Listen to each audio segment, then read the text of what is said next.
Vamos lá, pessoal. Fechando aqui o nosso grande bloco de requisitos, um dos últimos itens que a gente tem aqui é esse aqui, né? Que é o nosso pedido de patente relevante não pode custar os olhos da cara, né? Então, indo direto aos pontos, eu vou fazer aqui uma enumeração e eu vou procurar também deixar na forma de texto no nosso curso, como se fosse um checklist, porque esse aqui é um ponto muito importante mesmo, né? Que a gente pode, né? E deve prestar muita atenção, né? Afinal de contas, custo é uma coisa que, independentemente de crise, a gente sempre tem que controlar, né? Vamos lá. Falando de controle de custos, na fase toda, né, de redação e construção, quanto mais a gente conseguir fazer dentro de casa, sem ter que contratar alguém de fora para fazer, melhor. Eu não estou querendo dizer para não contratar alguém de fora, mas deixa esse recurso que você tem para contratar orientação, revisão, acompanhamento, tá? Porque são atividades que alguém de fora pode te ajudar bem. Grande parte do processo de invenção, grande parte do processo de construção da patente, vocês viram, né? A gente falou de construção da patente, depende muito nosso, né? De ser feito internamente isso, né? Não dá para deixar para que alguém faça fora. A gente vai até falar dessa questão de gente de fora trabalhando nos nossos projetos, quando eu for falar ali de equipe, por exemplo, tá? Mas deixa eu voltar, então. Custos, né? Fazer dentro de casa, grande parte da lição de casa até onde der. Contrata gente de fora para fazer orientação e revisão. Beleza. Mas vamos falar do pedido de patente em si. Um dos grandes custos que tem envolvidos em pedidos de patente é a parte de tradução. Tradução para outros idiomas. Para o inglês a gente até consegue arriscar, mas olha que é arriscado mesmo, hein? Dependendo da área, né? A terminologia até que a gente usa em patentes, pequenos erros podem levar a grandes danos, tá? Então, a questão, né, de tradução custa caro, então a gente tem que tomar cuidado em não exagerar no tamanho do texto e, ao mesmo tempo, não deixar lacônico demais.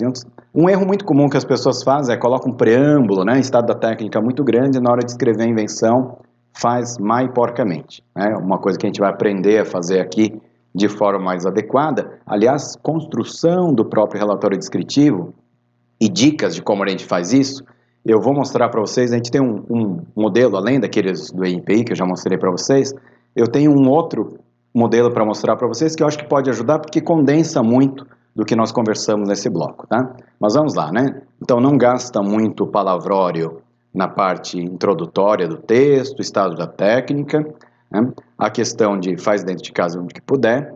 Outra coisa importante, abusa de desenhos. Quando você tem que traduzir, né, uma patente para o exterior, o desenho você não tem que traduzir, desenho é desenho, né, e fala mais do que 1000 palavras, né, como diz o ditado. Então, abusa dos desenhos. Outra coisa que tem a ver também com economia de texto, né, e economia de tradução, procura trabalhar em blocos, né, lembra? Reivindicação, né, escopo de reivindicação. Preâmbulo, blá, blá, blá, caracterizado por A, B e C. Então, a gente tem que definir bem o que é o preâmbulo, os elementos do preâmbulo, o que é A, o que é B, o que é C. E, normalmente, uma boa dica que a gente tem é faz isso de forma compartimentalizada.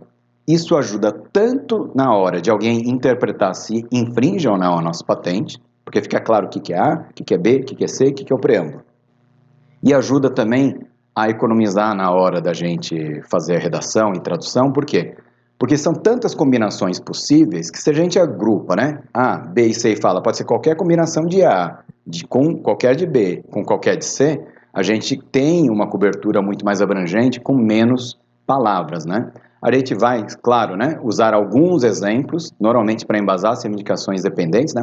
Aquela que resolve o problema técnico, né, que a gente falou, problemas técnicos adicionais, a gente muitas vezes até escreve, né, descreve aquelas construções específicas, né, aquelas concretizações específicas. Mas, no geral, a gente deixa dentro do escopo, né, dos grandes conjuntos que a gente vai construir, tá? Então, evita palavrório no início, seja organizado na hora de trabalhar, né, com os seus elementos caracterizantes, elementos do preâmbulo, abuse de desenhos, inclusive os próprios desenhos, você faz desenhos de opções de A, opções de B, opções de C, opções do preâmbulo e assim por diante, tá? Então é uma forma que a gente tem para nós não gastarmos muito e termos uma cobertura bastante grande, inclusive com várias opções, coisas do gênero, tá?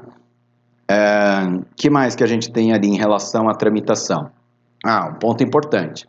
Aqui no Brasil, a gente tem alguns descontos de taxas com pessoas físicas, né? Pequenas empresas também tem um desconto, né? Um desconto relativamente grande, acho que é de 60% de desconto, né? Que a gente deve ter, ou 40%, bom, é um desconto significativo. E esse desconto, quando a gente vai depositar um PCT, ele chega a 90% para a pessoa física. Então, você depositar um pedido de patente como pessoa física, principalmente se você tem uma startup, sua empresa não está monetizando muito, ou mesmo que você seja um empresário, você pode depositar, né, por exemplo, um PCT em nome de pessoa física. Claro, né, que o ideal é fazer em nome de empresa, se é uma empresa, né, bem estruturada, já tem caixa, ótimo, né, é um patrimônio da empresa. Mas às vezes a gente tem uma empresa nascente, né, e a gente não tem todo esse recurso, então não é incomum a gente usar depósito como pessoa física, porque mesmo a entrada em fase nacional, pessoas físicas também podem ter o benefício de desconto, tá? Isso vale tanto para a parte, né, de depósito, pedido de exame e assim por diante, tem vários descontos que acabam se aplicando também, tá bom? Exatamente quais descontos se aplicam em quais países eu não vou saber precisar para vocês, mas esteja atento a isso, né? Tem alguns descontos que se aplicam a pequenas e médias empresas e outros até pessoas físicas, né? Conversa com o seu agente de propriedade intelectual para verificar qual é a melhor forma de você fazer, tá bom? Esse pessoal que tramita muitos pedidos de patentes para muita gente, evidentemente tem bastante experiência, tá bom?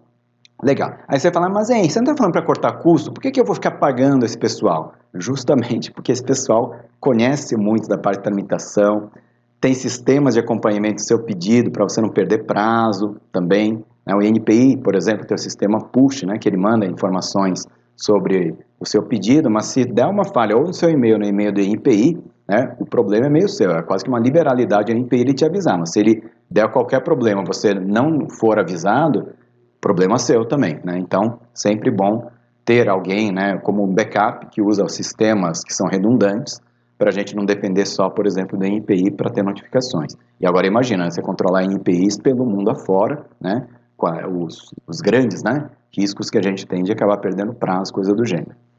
Pessoal, deve ter alguns itens a mais, deixa eu lembrar aqui. Ah, sim, quantidade de reivindicações. Aqui no Brasil, por exemplo, até 10 reivindicações, você paga uma taxa fixa lá de exame. Acho que é 300 e pouco pessoa física, 500 e pouco pessoa jurídica, mais ou menos isso, salvo engano meu, né? O que acontece? Né? Acima da 10ª reivindicação, você começa a pagar mais, né? E no Japão, acho que até a 5ª custa uma coisa, a partir da 5ª vai custando mais caro. Então, ter patentes com reivindicações, muitas reivindicações dependentes, pode custar muito caro também. Então, um segredo que a gente tem é assim, quando você for redigir o seu pedido, aliás, aqui é dica da cozinha, hein? Lembra aquele exercício que a gente fez? Né? Problema técnico, subproblema técnico, variações, disso, aquilo, cara, vai fazendo tudo aquilo, né? Colocando, vai tacando as reivindicações, mais uma, mais uma, mais uma. Depois que você construir todo o seu pedido, embasar cada um daqueles itens, né, que a gente tem nas reivindicações, né, o que é A, o que é B, o que é C, você embasar no seu relatório descritivo, aí você olha para aquilo tudo e fala, o que realmente é essencial? Quais são as reivindicações dependentes que sobrevivem por si só e vale a pena a gente continuar tramitando por si só, caso a reivindicação principal caia, ok? Então aí a gente faz uma coisa que a gente faz a poda depois das reivindicações. Então você pode redigir com 100 reivindicações, não tem problema. Mas na hora de depositar, você vai lá e vai podando. Corta para deixar ali no limite de 6, 10, por ali mesmo. Tá? Por quê? Na pior das hipóteses, se o seu pedido de patente sofrer uma exigência no futuro e as reivindicações que sobraram ali não forem suficientes para ter, né, novidade, atividade inventiva, você ainda pode construir reivindicações, né, que são mais estreitas, tá? Lá na fase de exame, você consegue reconstruir outras reivindicações que são mais específicas com base em relatório descritivo nos desenhos. Então, uma coisa muito comum é, na hora de escrever, pode escrever com 100 reivindicações, não tem problema.